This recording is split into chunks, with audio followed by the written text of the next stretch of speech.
The Bible says in Romans 5 verse 12 that sin entered the world through Adam and Eve. Ang puno sa Dios diya sa Roma kapitulo 5 bersikulo 12 nga ang sala miabot sa kalibutan pinaagi kang Adan o kang Eva.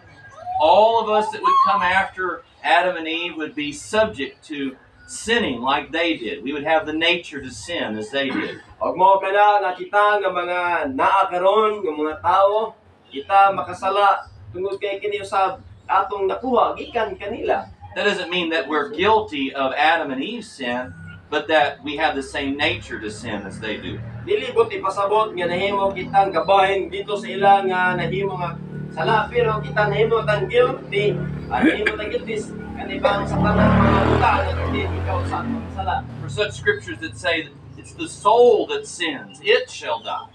Ang puno sa Dios nagasulti nga ang kalag nga makasala kani siya mamatay. But anyway, as a result of this, death passed over all of mankind.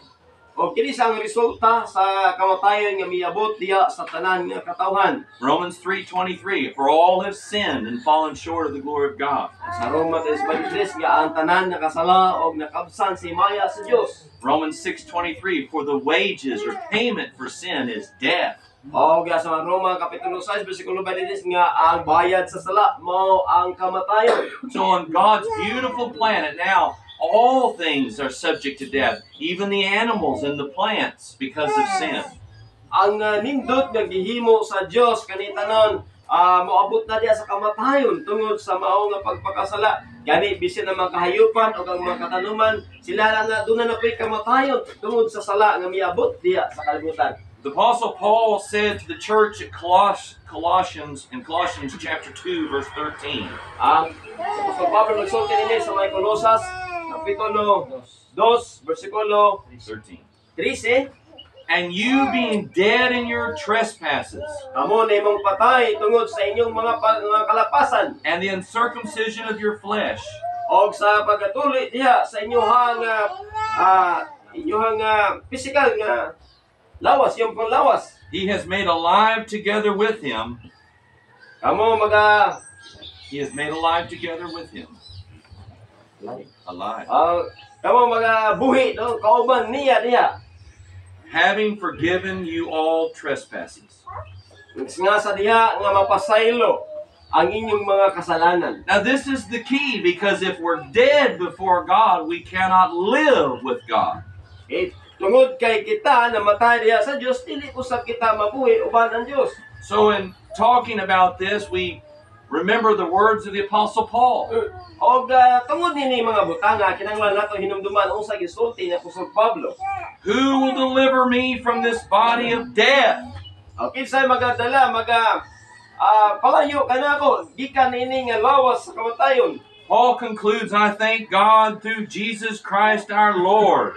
Ingon ni Apostol Pablo, ingon diri ang makahimo nini mao lang si Jesus Kristo nga mo ang anak sa buhi nga Dios. Life comes by and through Jesus. Nga atong kinabuhi kani siya nagagikan og pinaagi lamang diha kang Hesus Kristo. Remember John 14 verse 6. Atong inumduman ang Juan kapitulo 14 bersikulo 6. I am the way, the truth, and the life. No man comes to the Father but by me, Jesus said. Si Jesus mingon nga ako ang dalan ug ang kamaturan, way makadto sa langit sa kamamahan dili moagi kanako. Again, Paul said in Ephesians 2 verse 1. Og usab gisulti ni Apostol Pablo das may piso kapitulo 2 bersikulo 1. Paul said, and you he made alive, O kamo nahimong buhi who were dead in trespasses and sins, nga diha namatay sa tungod sa iyong pagpakasala, in which you once walked according to the course of this world, og sa diha nga milakaw sa diri sa pamaagi sa kalibutan, according to the prince of the power of the air, pinaagi sa mga kagamhanan diri sa kalawanga sa kahanginan, according to the spirit who now works pinaagi sa mga espiritu nga di nagapamuhat dinhi sa kalibutan, and the sons or children of the disobedience. og pinaagi sa mga anak nga katong anak nga dili magsunod, mga anak nga gahil ulo. You and I, all the world, cannot escape this death unless it be through Jesus Christ. Kamong tanan, kamo og ako dili kita makahimo sa pag kalingkawas niini ning kamatayon kun dili pinaagi lamang kang sa Kristo nga atong buhi nga Dios. So just look at yourself when you're a sinner as a dead person before God. Busa tanaw nato ang atong kagalingon nga usa kita kapatay no diha sa tubangan sa Dios. You need life. I need life. Kinahanglan kita kinabuhi. Bisin siya na kinahanglan kinabuhi. Now let's think about how life began with us physically. Unya magisugod po ta may tugon anay nga kaning pagsugod sa atong kinabuhi sa ato nga panglawas nga kinabuhi. We look around this little church house. Nanaw ta, tikuyog ta nini nga mao nga iglesia. And some of us are fairly old. Unya sa nakita diri uban kanato nga gungong na sama kay Brother Vic ay ang buhok puti na. And some of us are more middle-aged. Ang uban tingali dili pa kaayo guwang napas tunga-tunga. But some are a little bitty. Nya ang uban ko gyapon gagmay kay sama nini nga gamay bata dinhi. And what that shows us is that we all came from birth. O kani nagapakita nga kita tanan nagikan yun sa pagkahimugso. Our life began at birth. Ang atong kinabuhi nagsugod sa diya nga kita gihimugso o gianak nini nga kalibutan. Our spiritual life also begins at birth. O nga atong espirituhanon nga kinabuhi nagsugod usab ni sa diya nga kita gipanganak. For the balance of my time, I want to look at John chapter 3 O tanaw nato ang Juan kapitulo 3 and Romans chapter 6. o Roma kapitulo 6. Let's start with John chapter 3. Ang sugod ta diya sa Juan kapitulo 3. There is a man who is a ruler of the Jews in Israel. Adunay tao nga din siya ang nagadumala no, sa mga Judiyo diya sa Israel. The name was Nicodemus. Kaning tawhana ang iyang pangalan mao si Nicodemo. He knew a lot about the Old Covenant scriptures, Nasayod sa tanan nga mga sinulat sa daan nga kasulatan. but he knew nothing about birth, the new birth that Jesus talked to him about. Kanwa say kasayuran may tungod sa pagkitao pag-usab kanang ipanganak ka pag-usab. Jesus told him, of a truth, you must be born again. Si Jesus nagsulti kini sa kamatuoran nga dapat ikaw ipanganak pag-usab. Jesus said, if you're not born again, you cannot see the kingdom of God. Si Jesus misulti kaniya kung dili ka ipanganak pag-usab, dili ka magkita sa gingharian sa langit. But this wise Israelite was confused. O kani nga tawo nga Israelita siya naglibog siya. He said, does a man enter the second time into his mother's womb and be born? O gingon niya, mahimo ba nga ang duwang nga tawo mosulod pagbalik sa tagwangtan sa ginahan o niya ipanganak siya pag-usab? But Jesus was not talking about physical birth that we've all partook in. Apan si Jesus wala sa nagiskot mitungod sa pagpanganak pag-usab kundi lahi ang iyang giskutan. Jesus was talking about a spiritual birth. Si Jesus nagsulti may tungod sa espirituhanon nato nga pagkahimugso. So Jesus bears down and says, of a truth, unless one is born of water and spirit, he cannot enter the kingdom of God. Og sa diya si Jesus mingon kaniya sa kung ang tao dili ipanganak pag-usab pinaagi sa tubig ug sa espiritu, dili siya makasulod sa gingharian sa langit. Interestingly, Jesus identifies two components of our spiritual birth. O dili makita nato nga si Jesus sulti sa duha ka butang nga gikinahanglan aron kita mapanganak pag-usab diha sa espirituhanon nga aspeto. Jesus says our spiritual birth is composed of water and spirit. Si Jesus nagsulti nga ang duha ka butang nga gikinahanglan nato para ipanganak kita pag-usab sa espirituhanon nga pagpanganak na kinahanglan taog tubig o espiritu. And so we go to Romans chapter 6. O nya moadto ta karon diri sa Roma kapitulo 6. This is Paul speaking to those who have already been baptized into Jesus Christ. Kani nagigisulti nining dapita si Apostol Pablo ngadto sa mga tawo nga nabautismo na diha kang Kristo. He's going to describe that baptism is a type of renewal process as Jesus described it. Nagisulti sa nagisgot sa mga tawo nga ang pagka-himugso kani siya susama nga si Jesus sa usang paagi siya nabanhaw. But rather than describe spiritual birth like physical birth coming forth as a new creation, as imis nga iyahang buhaton nga pag hulagway ang kanang tinawhanon nga pagkatawo lahi ang yang gamit nga paghulagway. Paul is going to describe this new life as in the same way Jesus died, was buried, and was resurrected. Ang iyang gihimo nga paghulagway mao nga kung giunsa si Jesus namatay, gilubong, unya nabanhaw. Paul says in Romans chapter 6 verse 3, don't you know that we've been baptized into Jesus' death? Si Apostol Pablo misulti nini ngadto sa bersikulo 3 ingon niya wa ba mo nasayod nga kamo gibautismohan diha king Hesus pinaagi sa iyaha nga pagkamatay. Jesus died on the cross. Si Jesus namatay sa ibabaw sa krus. When Jesus died on the cross, he shed his blood. Sa diha nga siya namatay babaw sa krus, iyang ipaagas ang iyang mga dugo. This is an example of when we repent of our sins. We're convicted. We see we're wrong before the Lord. Kani siya nagpasabot, dala kanato nga sa diha nga kita adunay makasala kinahanglan kita nga maghinulsol atong dapigon sa ato ang ilhon nato sa atong kaugalingon nga kita makasasala o kinahanglan ta nga maghinulsol. This is when we realize that we stand before God condemned. Kini nga atong ibutang sa atong kaugalingon nga kita nagtindog diha tubangan sa Dios nga kita mga hinukman. This is when we realize that our old person, their old living has to die. Kani aron nga atong masabtan nga kani atong daan nga pagkatao dapat kini mamatay. That's why Paul opens up this chapter with how can we continue in sin and also continue in God's grace.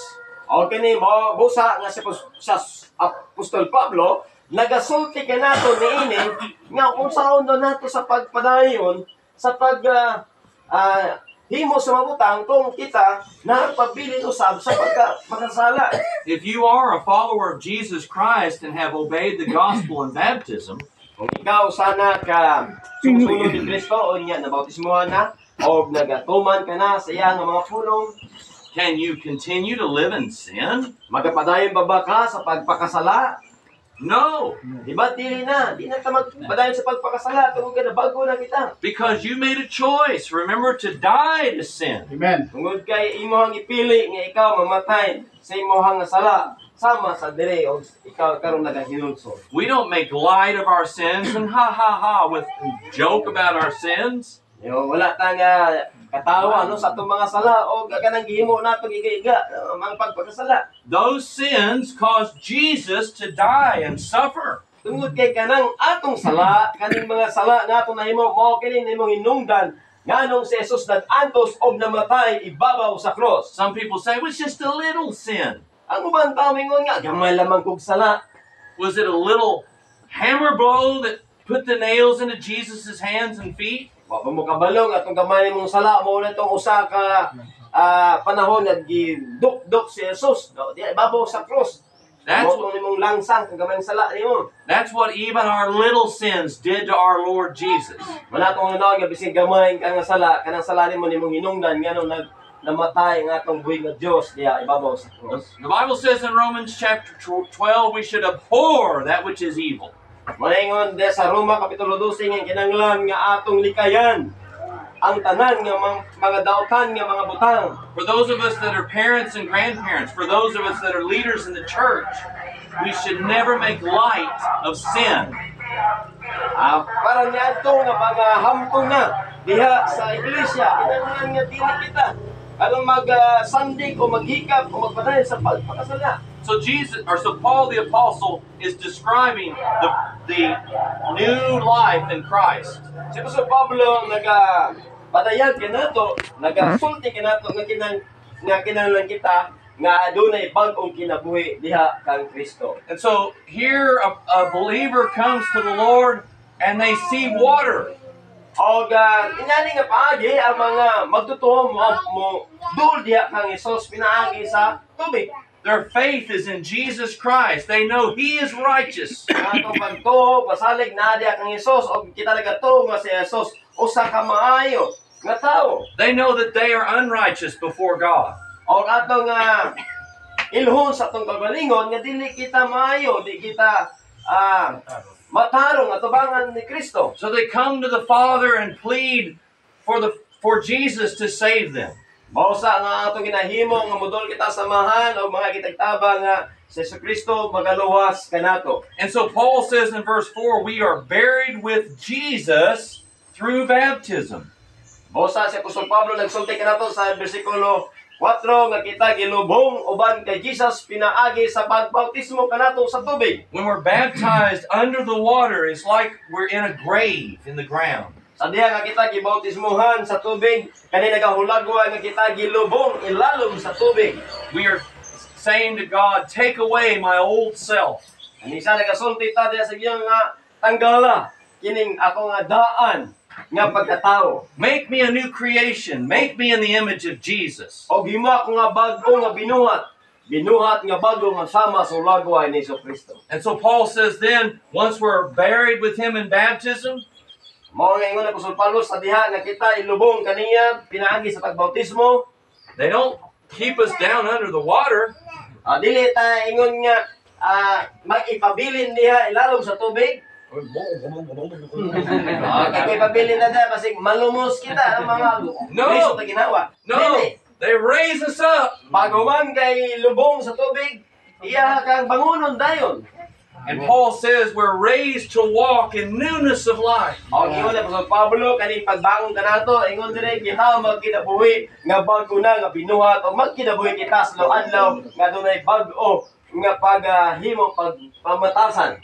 The Bible says there's an example in Acts chapter 8 of the Ethiopian eunuch. Ato na ehemplo diha sa Biblia sa may Acts o sa may Buhat kapitulo 8 nga din ato na usa ka eunuko. And the Bible says that when the Ethiopian man was baptized, that he came out of the water and rejoiced.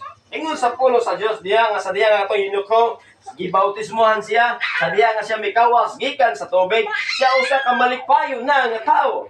The day, it was actually at night when I was baptized, I came up out of the water and I hugged the preacher. Sa diha nga siya, sa iyang eksperyensya, sa diha nga gibautismohan siya, ang gabing dako, sa diha nga paghawas niya, gikan sa tubig, sa pagbautismo kaniya, ang iyang gihimo mo sa pagakos, sa magwawali nga nagbautismo kaniya. I had tears streaming down my face, but I was happy. Adunay luha ang miagas sa mga mata, pero siya malipayon atong atan. Because my conscience was eased. Tungod kay na nagatuo siya. Kaya kung sinisya na, limpyo na ang tanan, wala na. The water itself didn't save me, but I obeyed with faith to Jesus Christ. Dili nga katong tubig mo nagkaluwas kaya kung dili ang iyahang pagtuman o pagsalig diha kang Kristo o ang tubig di himong kabahin. So if there's anyone here today who has not been baptized into Jesus Christ, you are dead in your sins. O kaduna ba o ba kayo karon diri nga wa pa na bautismuhan diha ang Kristo pinaagi pagbautismo sa tubig karon ikaw patay tungod sa imong nga mga sala. Do not wait, but be baptized into Jesus Christ and become a new creature. Ayaw paghulat og mga panahon kung dili ang imong buhaton mao sa pagbautismo aron ikaw mabag-ong binuhat og ikaw adunay bag-ong kinabuhi uban diha ang Kristo. As the Bible says in 2 Corinthians 5 verse 17. Ang Biblia nagasulti na sa ikaduhang Korinto, Kapitulo 5, versikulo 17. If any person be in Christ, kung ang usa ka tawo mahiyo sa diha kang Kristo, they are a new creation. Siya bago nang binuhat. Old things, the dead things are passed away. Ang daan nga pagkatao hanaw na. Behold, all things become new. O ang tanan nga butang bag-o na. Come to Jesus today. Duol kang Hesus. Salamat. Salamat. Salamat. Salamat. Balik, pag-host.